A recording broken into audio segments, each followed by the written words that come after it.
Alex, people look at stainless steel and they see a kitchen sink or a fancy skyscraper. I look at it and I see a metal that's got the personality of a stubborn mule with a grudge. That's a glowing endorsement. Usually, you're trying to sell people on the craft, not warn them off like there's a beware of dog sign on the material rack. Oh, don't get me wrong. I love the stuff. It's elegant. It doesn't rot. It doesn't rust when the humidity hits 90% and it stays pretty for a lifetime. But it's got this hidden temper. You treat it like mild steel, just swinging in there with a dull bit and a can-do attitude, and it'll turn into a piece of diamond hard glass before you've even made a dent. Is that the work hardening thing you're always muttering about when you're hunched over the drill press? Exactly. Stainless is a bit of a diva. If you rub it the wrong way without actually cutting into it, the heat causes the molecular structure to lock up. It basically decides, fine, if you aren't going to cut me, you're never going to cut me. And suddenly that $5 cobalt bit you just bought is about as useful as a butter knife. So, today we're diving into the bright and shiny world of stainless in the home shop. Because let's face it, most of us want the look, but we don't want the headache. Let's start with the why. Why bother when mild steel is cheaper and friendlier? It's the permanence. I remember making a set of brackets for an outdoor shower at my cousin's place. I used 304 stainless. 10 years later, the wood is gray, the pipes are leaking, but those brackets, they look like I polished them yesterday. But for a beginner, stainless is just one word. I've seen 304, 316, 400 series. It feels like trying to read a secret code. Most of us just need to know the threes. 304 is your bread and butter. It's what your forks are made of. 316 is the marine grade. If you're building something for a boat, or you live so close to the ocean you can taste the salt on your morning coffee, go with 316. It's got molybdenum in it, which is basically a fancy way of saying it fights off corrosion like a heavyweight champ. Okay, so we've picked our poison. Now, how do we actually get it to the size we need? I've seen you go through a bucket of abrasive discs in an afternoon. Yeah, my wallet still feels that one. Here's the deal with cutting stainless. It's all about heat management. If you take a standard wood cutting saw to it, you'll be looking for a new saw in about 4 seconds. You need tools that can handle the friction. An angle grinder is your best friend, but you have to use inox discs. They're specifically designed for stainless. If you use a disc that's been chewing on regular old carbon steel, you're actually embedding tiny bits of iron into your stainless. Wait, so you're telling me my stainless project could start rusting because of the tool I used? You nailed it. It's called cross-contamination. It's like using the same cutting board for raw chicken and your salad. You finish a beautiful project, leave it out overnight, and the next morning it's got these little orange freckles all over it. You'll be standing there wondering where you went wrong, while the metal is basically laughing at you. Speaking of laughing, I saw you trying to weld that stainless table frame last week. You looked like you were performing surgery on a ladybug. It's delicate work. Welding stainless is where the ego goes to die. If you're used to MIG welding big, thick plates of structural steel where you can just point and squirt, stainless will humble you real fast. It retains heat differently. It warps like a piece of bacon in a hot frying pan if you aren't careful. So what's the secret, besides patience and a very steady hand? You have to stitch it. Don't try to run a 6-inch bead all at once. You jump around. Put a tack here, go to the other side, put a tack there, keep the heat distributed. And if you're TIG welding, which is the gold standard for stainless, you have to think about the backside of the weld too. The part you can't see? Exactly. The oxygen in the air is the enemy. On the front, your shielding gas protects the molten metal. But on the inside of a tube, that metal is getting red hot and soaking up oxygen, creating this nasty, crusty black stuff we call sugar.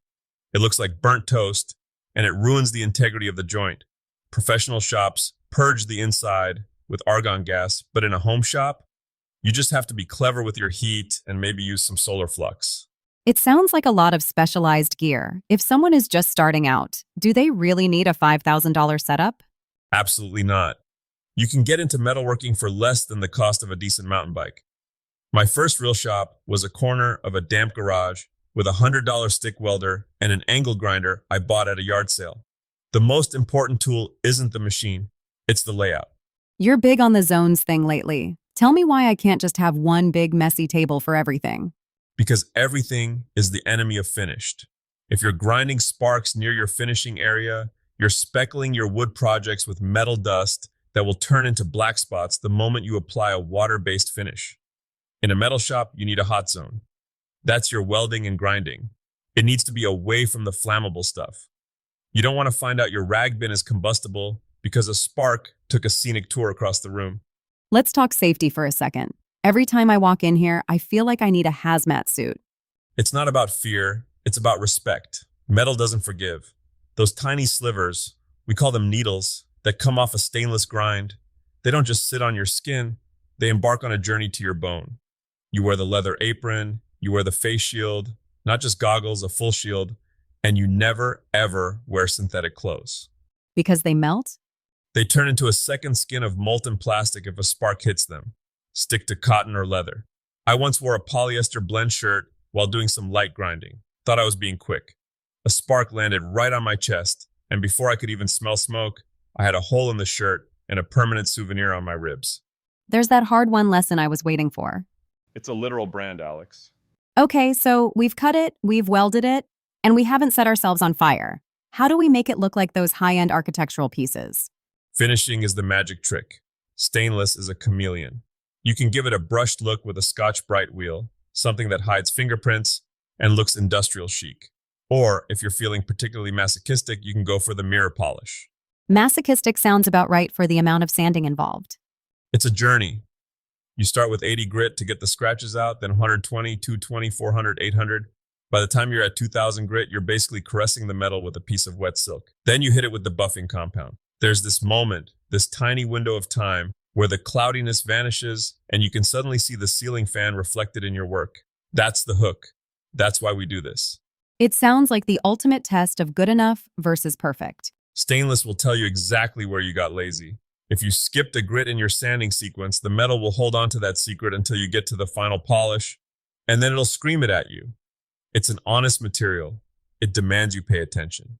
So, what's the takeaway for the person sitting in their garage right now, looking at a piece of scrap stainless and wondering if they should try to make something?